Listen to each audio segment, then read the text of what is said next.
Greetings, friends, and welcome to Captain Samuel's Sigils. Today we're going to be talking about The Pastel City, Book 1 in the Viriconium collection by M. John Harrison. It was written in 1971 and it's science fantasy in the Dying Earth genre. To sum up the book, there's a civil war between the rightful queen and a usurper queen from the north. The rightful queen's father died recently, and so the rightful queen's is young and inexperienced, and she's not sure how to respond to the civil war. The king had some champions called the Methen, but the king basically had the kingdom in good condition, and they all kind of got complacent and scattered around the kingdom. And so the young queen has to find the king's champions, the Methen, and kind of get them together to stop the civil war and save the day.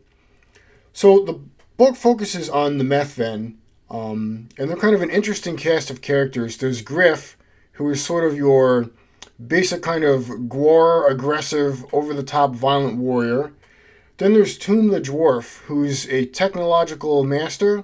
He goes around excavating the technological ruins of the past afternoon culture civilizations, and he fights in gigantic power armor, which I always thought was a cool scene in this book, this dwarf fighting in 11-foot tall power armor.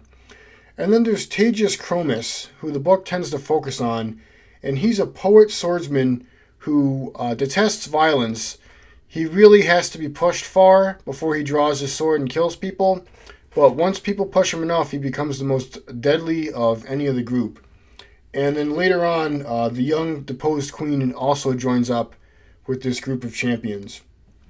So they head out and they try to stop the invasion of the usurper queen, but it gets a bit deeper because they discover that there's a threat that's been unleashed that could potentially destroy both sides, and they got to figure out how to fix that. So that's kind of the big picture plot of the book. I love this book, and there's a number of reasons for that. The first was the setting. This is a Dying Earth setting book where there's only one continent on the entire planet that's habitable because the afternoon cultures, the technologically advanced civilization that existed before the current empire, basically destroyed everything with super weapons, digging up all the resources, and polluting left and right. So the world is kind of this bizarre, sullen environment of toxic marshes and sentient, venomous lizards, barren wastes of polluted ash and sand that erode anything that they blow across, and the ruins of unknown technologies and constructions kind of peeking out under the ground all over the place, steel girders and things like that kind of popping up through the soil.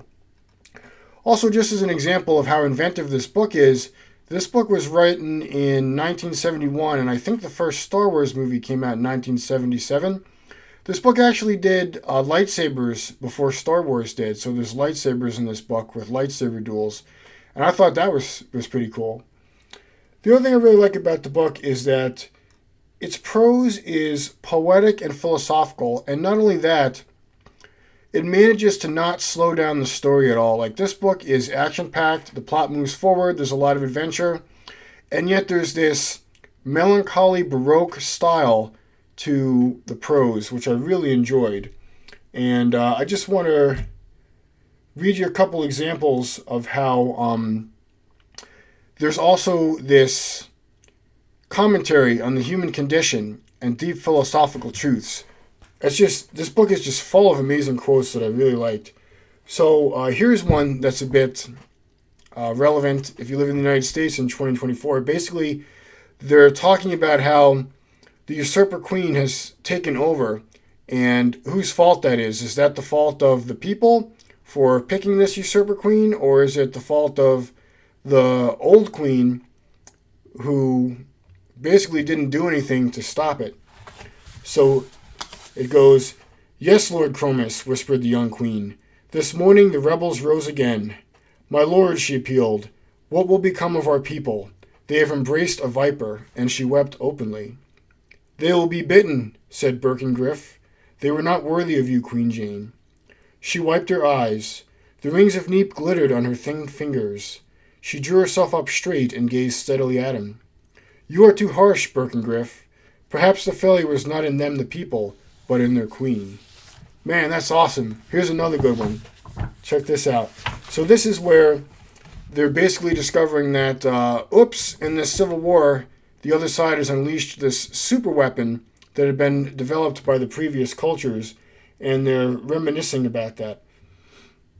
So the queen says, "This horror, we have always regarded the afternoon cultures as a high point in the history of mankind. Theirs was a state to be striven for, despite the mistakes that marred it. How could they have constructed such things? Why, when they had the stars beneath their hands?" The bird-maker shrugged. The geometries of his robe shifted and stretched like restless alien animals. "Are you bidding me remember, madam? I fear I cannot." "They were stupid," said Birkengriff, his fat, honest face puzzled and hurt. It was his way to feel things personally. "They were fools." "They were insane towards the end," said Siller. "That I know." Oh, I love that.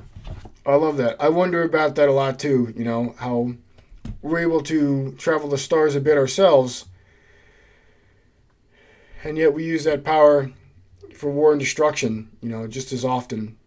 So I really like what this book has to say about the current state of humanity and where we might be headed if we don't get things turned around. And so the last thing I loved about it is the tragedy and the humanity present in the characters.